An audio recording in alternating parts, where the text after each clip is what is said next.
You, John Fitzgerald Kennedy, do solemnly swear. I, John Fitzgerald Kennedy, do solemnly swear.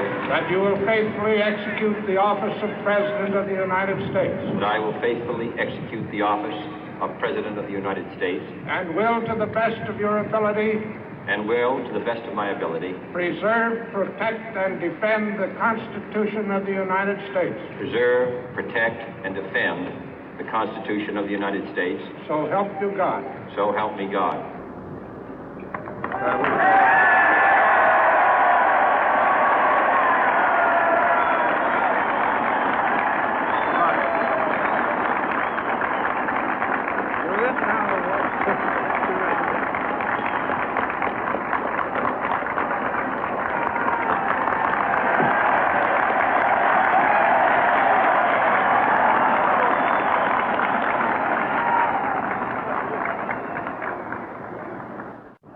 Vice President Johnson, Mr. Speaker, Mr. Chief Justice, President Eisenhower, Vice President Nixon, President Truman, Reverend clergy, fellow citizens.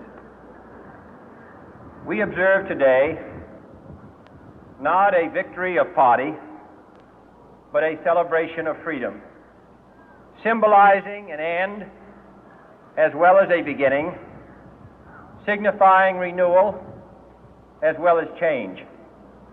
For I have sworn before you and Almighty God the same solemn oath our forebears prescribed nearly a century and 3/4 ago. The world is very different now, for man holds in his mortal hands the power to abolish all forms of human poverty and all forms of human life. And yet the same revolutionary beliefs for which our forebears fought are still at issue around the globe. The belief that the rights of man come not from the generosity of the state, but from the hand of God. We dare not forget today that we are the heirs of that first revolution.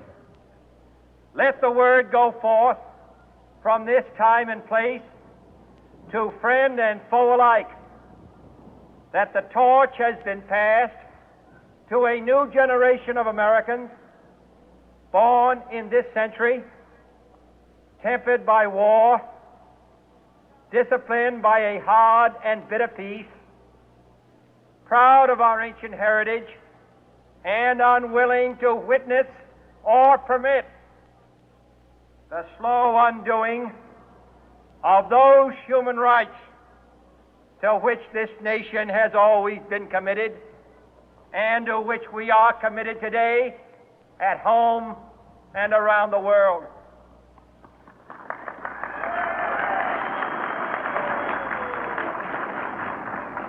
Let every nation know, whether it wishes us well or ill, that we shall pay any price, bear any burden, meet any hardship, support any friend, oppose any foe to assure the survival and the success of liberty.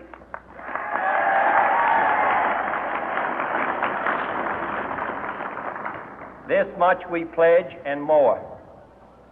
To those old allies whose cultural and spiritual origins we share, we pledge the loyalty of faithful friends. United, there is little we cannot do in a host of cooperative ventures. Divided, there is little we can do, for we dare not meet a powerful challenge at odds and split asunder. To those new states whom we welcome to the ranks of the free, we pledge our word that one form of colonial control shall not have passed away, merely to be replaced by a far more iron tyranny.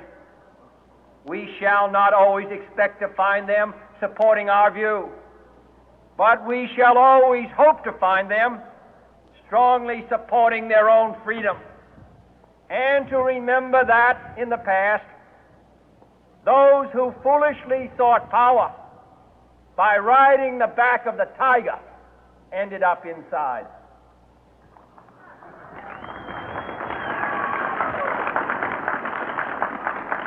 To those people in the huts and villages of half the globe struggling to break the bonds of mass misery, we pledge our best efforts to help them help themselves for whatever period is required, not because the communists may be doing it, not because we seek their votes, but because it is right.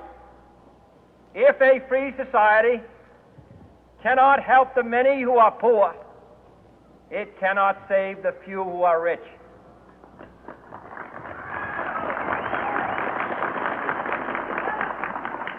To our sister republics south of our border, we offer a special pledge to convert our good words into good deeds, in a new alliance for progress, to assist free men and free governments in casting off the chains of poverty. But this peaceful revolution of hope cannot become the prey of hostile powers. Let all our neighbors know that we shall join with them to oppose aggression or subversion anywhere in the Americas. And let every other power know that this hemisphere intends to remain the master of its own house.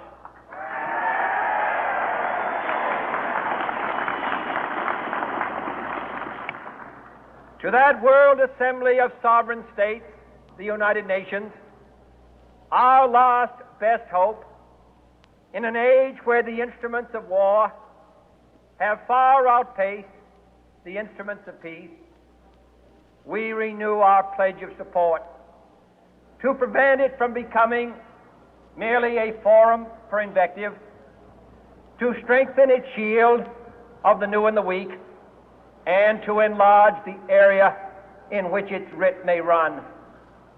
Finally, to those nations who would make themselves our adversary, we offer not a pledge, but a request that both sides begin anew the quest for peace.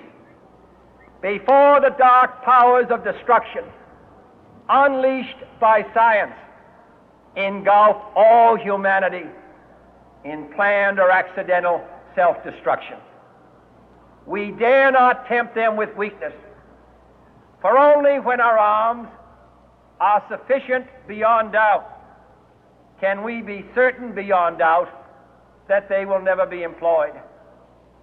But neither can two great and powerful groups of nations take comfort from our present course, both sides overburdened by the cost of